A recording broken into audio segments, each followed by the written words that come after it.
Hello, this is Unit 2, Module 5, Chapter 11, Part A, Presentation. In Chapter 10, we focused on methodologies to identify and classify prokaryotes. Now, in Chapter 11, we will look at the range and breadth of prokaryotic diversity, the different ways in which bacteria live and thrive. First, we will walk through the variety of organisms that produce their ATP without the use of oxygen. A number of these bacteria are part of the normal human microbiota, while others are pathogenic. Throughout Chapter 11, be sure to take note of those organisms that are pathogenic to humans. This will be important in later chapters. It seems that every week in the scientific literature there are reports of new microorganisms, descriptions of novel niches, and discoveries of increasingly diverse metabolic pathways for microbes. Let's discuss the range and scope of prokaryotic diversity, beginning with the anaerobes. The molecular techniques discussed in Chapter 10 have vastly increased our understanding of microbial diversity. Metagenomics has allowed us to circumvent the need to cultivate novel prokaryotes before they can be fully characterized. We have just begun to really explore that diversity. Prokaryotes display tremendous diversity in how they harness electrons and create ATP for themselves.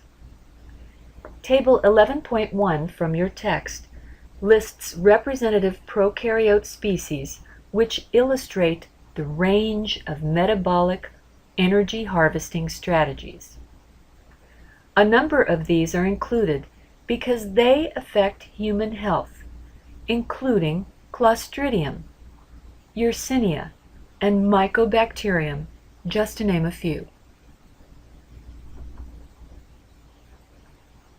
Anaerobic chemotrophs were the first on the scene in the primordial anoxic atmosphere of Earth. By oxidizing chemicals, they were able to generate ATP using terminal electron acceptors such as sulfur and carbon dioxide. Anoxic niches exist in extreme environments like deep ocean vents and other habitats where the oxygen is rapidly consumed by aerobes. Anaerobic environments can also occur in the human body, for example, the lower intestine, the oral cavity, even certain areas in the skin. When chemolithotrophs harvest electrons, they do so from reduced inorganic chemicals like hydrogen gas. As mentioned in Chapter 6, the difference in electronegativity between the initial oxidized compound and the final electron acceptor determines how much energy is available to make ATP. Chemolithotrophs use carbon dioxide and sulfate as final electron acceptors. The anaerobic chemolithotrophs that are methanogens make ATP by oxidizing hydrogen gas and using carbon dioxide as a terminal electron acceptor. The end product of their process is methane gas.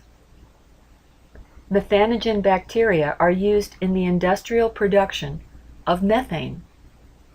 You and I have methanogen bacteria in our intestines that can use acetate to make methane. Chemoorganotrophs that are anaerobic oxidize organic chemicals and use sulfur compounds as final electron acceptors in anaerobic respiration. Some of these are bacteria species that participate in the sulfur cycle processes. That's when sulfur moves to and from minerals, including the waterways and living streams on Earth. Some species are hyperthermophilic archaea species. Some anaerobic chemoorganotrophs only make ATP via substrate-level phosphorylation from the process of fermentation. These include 3 species very important to human health: Clostridium species, the lactic acid bacteria, and Propionibacterium. Let's start with Clostridium, which is a gram-negative endospore-forming rod. When certain of these soil-dwelling, long-lived endospores are introduced into the body, they germinate and can cause disease. Examples of these diseases include tetanus, botulism, and gaseous gangrene. Clostridium bacteria are catalase negative. Another class of anaerobic chemoorganotrophic fermentating bacteria include those which produce a lactic acid end product. These are gram-positives and include representatives like the Streptococci species, some of whom are part of the oral microbiota.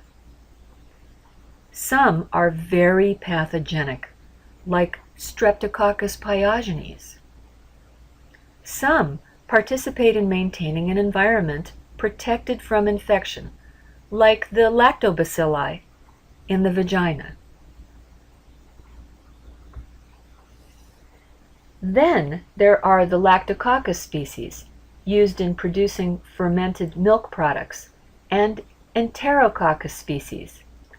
These are members of the intestinal microbiota in animals and humans. Many of the Lactococcus species are taken as probiotics to confer a health benefit. And the Propionibacteria. These are gram-positive pleomorphs. That means they have no strict morphological shape. Some species of the Propionibacteria are used to ferment milk products, and others are also part of the human skin microbiota. In the skin, Propionibacteria have been implicated in acne and other skin conditions. The next metabolic group are the anoxygenic phototrophs, who use hydrogen sulfide or organic compounds for electrons instead of water and use light for energy. Because water is not the electron donor, no oxygen is produced from this process. 2 bacterial types predominate: purple bacteria and green bacteria. The purple bacteria are gram-negative, and some species can actually appear red or orange. Some of the purple bacteria species have flagella. Others contain gas vesicles for buoyancy, and they can actually control their depth in the water and raise or lower themselves. Energy is harvested by using distinct light harvesting pigments located in their plasma membrane. Hydrogen sulfide, hydrogen gas, or organic compounds can be used by the purple bacteria, depending on the species, to contribute electrons. The purple non-sulfur bacteria preferentially use organic compounds as electron sources. The photosynthetic green sulfur bacteria generally live in extremely low light environments. Their light harvesting antennae pigments are located in specialized cytoplasmic structures called chlorosomes. The green sulfur bacteria use hydrogen sulfide, which is oxidized, to produce granules of elemental sulfur. Purple sulfur bacteria accumulate sulfur granules within their cells, whereas green sulfur bacteria deposit the sulfur granules outside of their cells.